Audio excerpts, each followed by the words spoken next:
दुर्वा, एक है बेलपत्र और दूसरा है पहले नंबर पर दुर्वा, दूसरे नंबर पर बेलपत्र, तीसरे नंबर पर कनेर का फूल।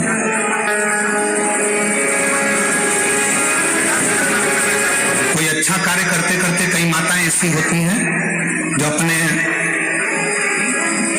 प्रेम करती है परिवार से, ऐसा नहीं कि नहीं करते, स्नेह करते। कई पुरुष भी हैं, परिवार से बहुत प्रेम होता है, स्नेह होता है, पर अंदर कहीं ना कहीं ऐसा लगता है मेरा बेटा वहां जा रहा है, कुछ गलत ना हो जाए। कभी कभी ऐसा लगता है कि ये काम होने वाला है और इसमें कुछ गलत ना हो जाए।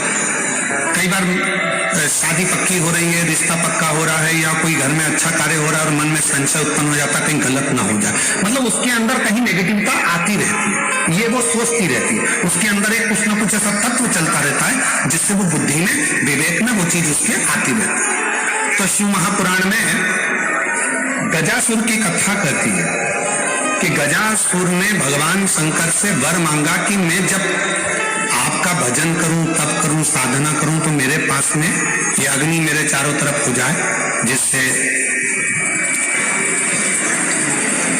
मैं आपका तप, आपकी साधना अच्छे से कर सकूं, मैं आपका तप, आपकी साधना आराम से कर सकूं।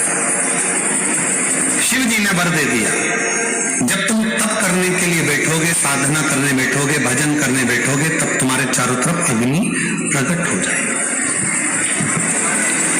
जिन माताओं को, जिन भाइयों को, जिन बेटियों को, जिन बेटाओं को, जिन मेरी बुजुर्ग माँ बाप को ऐसा लगता है, अंदर से ऐसा महसूस होता है कि कुछ गलत होने वाला है, कल कुछ गलत होने वाला है, मेरे पति के साथ ये गलत होने वाला है, मेरे बेटे के साथ ये गलत होने वाला है, या मेरे साथ कुछ गलत होने वाला है, जिसकी बुद्धि में केवल नेगेटिविटी चलती रहती है,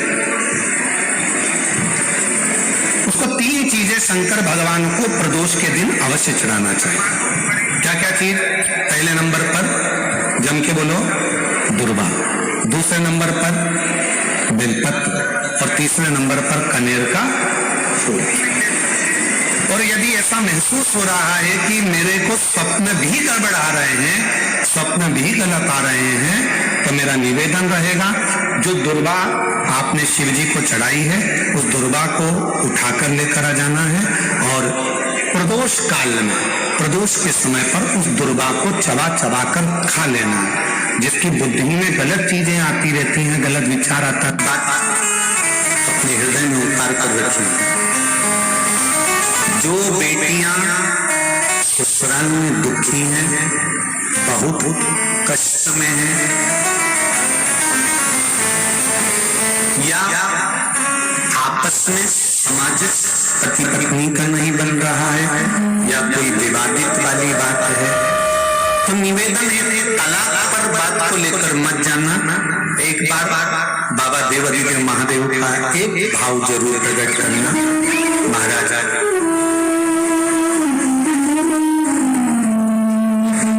श्री अवधूतेश्वर महादेव का नाम लेते। कौन से महादेव? अवधूतेश्वर महादेव का नाम लेकर थोड़ी सी मूंग, हरी जो मूंग होती है, उस मूंग को गला लीजिए पानी में।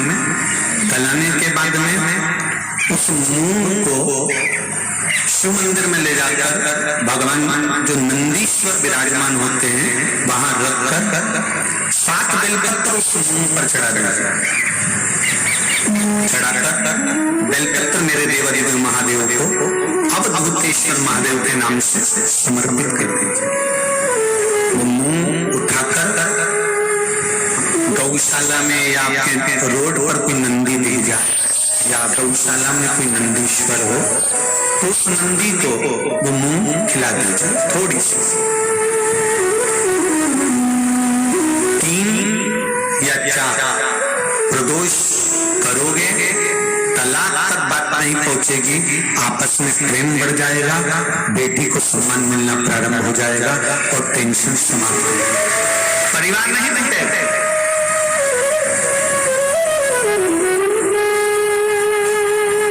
हमारे यहाँ तो मूंग का प्रयोग, जो हरी मूंग होती है, धना होता है, खड़ा धना, गुड़, ये जब घर में मंगल विवाह होता है, शादी होती है या कोई अच्छा फंक्शन होता है तो उसमें इन चीजों की जरूरत होती है।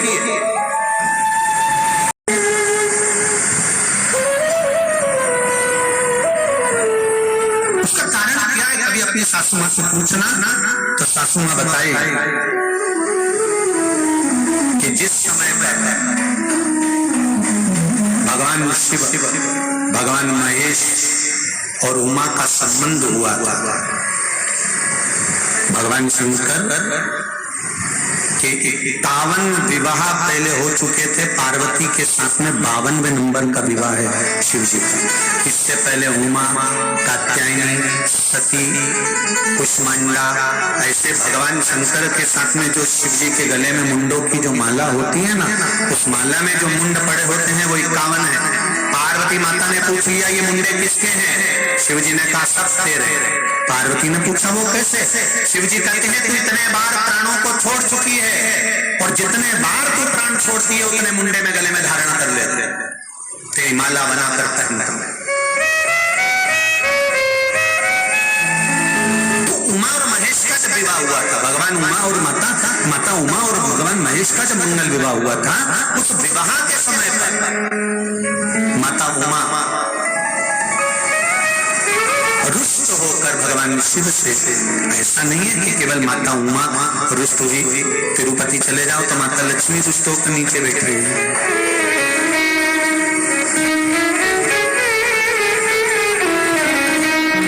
इंद्र जी का दर्शन करो तो इंद्राणी पारिजात के वृक्ष के लिए रुष्ट होकर,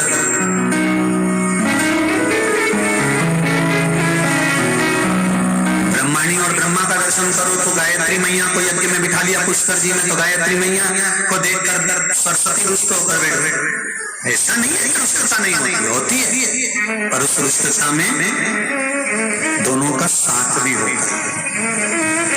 लक्ष्मी मैया से, भगवान विष्णु से लक्ष्मी ऐसी दुष्ट होकर गई कि नीचे आके बैठ गई, पर भगवान के पास नहीं पहुंची। ब्रह्माणी ब्रह्मा के पास नहीं पहुंची, पर पार्वती, उमा, सती शिव जी के पास के बिना दूर गई नहीं। दोनों, पार्वती मैया माता उमा रुष्ट होकर भगवान महेश से चली गई, और जब भगवान महेश से रुष्ट होकर माता उमा जाती हैं, माता उमा चली जाती हैं, तब उस समय पर ऋषियों ने, संतों ने आकर माता उमा को समझाया। स्वयं देव ऋषि नारद भी उस समय पर पहुंचकर समझाए कि मां, यदि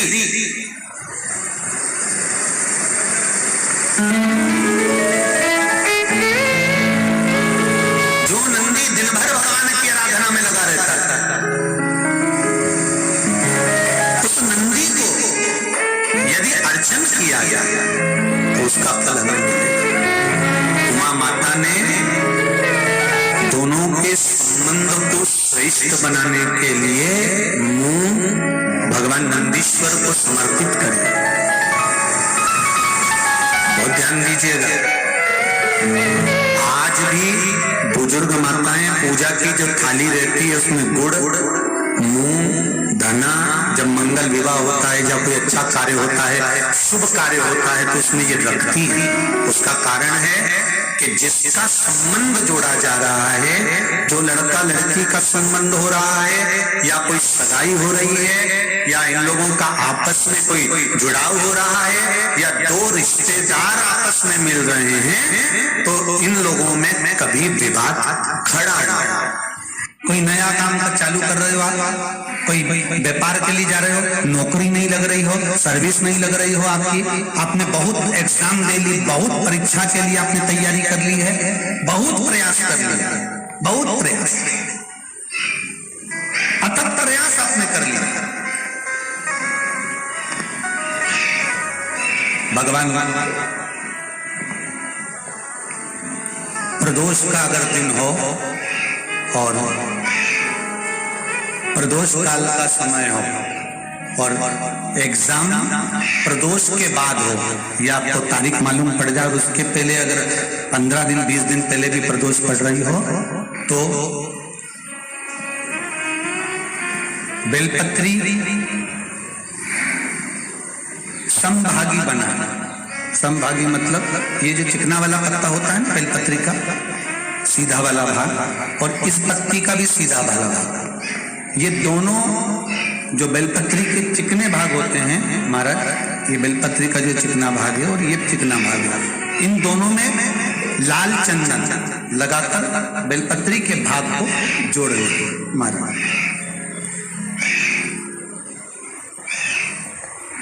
इस भाग को अपने हस्त कमल में रखकर उल्टा हाथ उस पर रखकर भगवान देवाधिदेव महादेव के 12 ज्योतिर्लिंग का स्मरण करना।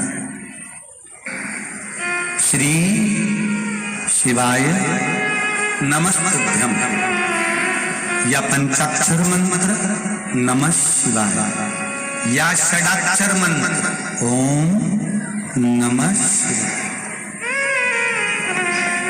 पंचाक्षर मंत्र हो, षडाक्षर मंत्र हो, श्री शिवाय नमस्तुभ्यं शिव महापुराण का मूल मंत्र हो, स्मरण कर उस मंत्र का अपनी कामना कहकर अशोक सुंदरी वाली जगह पर उसको छुआकर भगवान शंकर पर उसका स्पर्श कराकर उसको लाकर नंदी का एक चरण ऊंचा भाग जहां चरण का हो, नंदी जब शिव जी के सामने होता तो उसका एक पांव ऊंचा होता, नंदी का जो पांव ऊंचा होता उस मंदिर में जो भी चाहे आगे पांव हो पीछे का पांव जो पांव उस मंदिर में हो ऊंचा उस चरण के पास अपनी कामना कर रख दीजिए और थोड़ा सा मूंग, हरा मूंग थोड़ा सा श्री गणेश जी महाराज का नाम लेकर किसी भी गौशाला में या नंदी गण जहां हो, आपके मोहल्ले में कोई नंदी हो जो घूमता हो रोड पर, कोई बैल हो तो उसको वो मूंग खिला दीजिए और उसके बाद थोड़ा सा हथेली लेकर थोड़ा सा खिलाकर आप अपने एग्जाम पर या कोई व्यापार चालू कर रहे हो या नौकरी करना चाह रहे हो, सर्विस करना, आप उसके लिए चले जाओ, उसमें सफलता मिलेगी। पर करना किसको पड़ेगा? जो व्यापार करने जा रहा है, जो नौकरी करने जा रहा है, जो सर्विस करने जा रहा है, जो अप्लाई करने जा रहा है, जो अप्लाई के लिए आगे बढ़ने जा रहा है, कोई कंपटीशन एग्जाम में बैठने जा रहा है, करना उसको।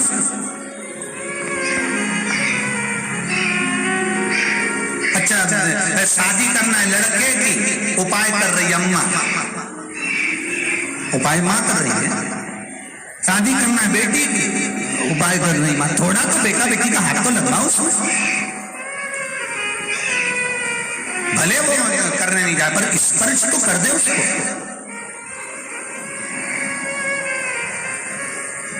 फिर कल वाली बात आ गई, तुम समोसा खाओगे तो तुम्हारे पेट में जाएगा, वो खाएगा उसके पेट में जाएगा, तुम भजन करोगे तुम्हें मिलेगा, वो करेगा उसको मिलेगा, दान तुम करोगे तुम्हारे खाते में जाएगा, वो करेगा उसके खाते में जाएगा। शिव कथा कर रही है, भगवान शंकर का चरित्र कर रहा है, शिव महापुराण की कथा कर रही है, भगवान शंकर का चरित्र कर रहा है। शिव वेद का रूप धारण कर आए जब कष्ट, बहुत कष्ट का जीवन चल रहा हो, बहुत कष्ट की जिंदगी चल रही हो, जितने भी लोग ऑनलाइन कथा सुन रहे हैं ध्यान लगाना, अगर कष्ट का जीवन चल रहा हो, तकलीफ की जिंदगी चल रही हो, 5-7 सोमवार या तो 5 सोमवार या 7 सोमवार हाथ में दुर्वा,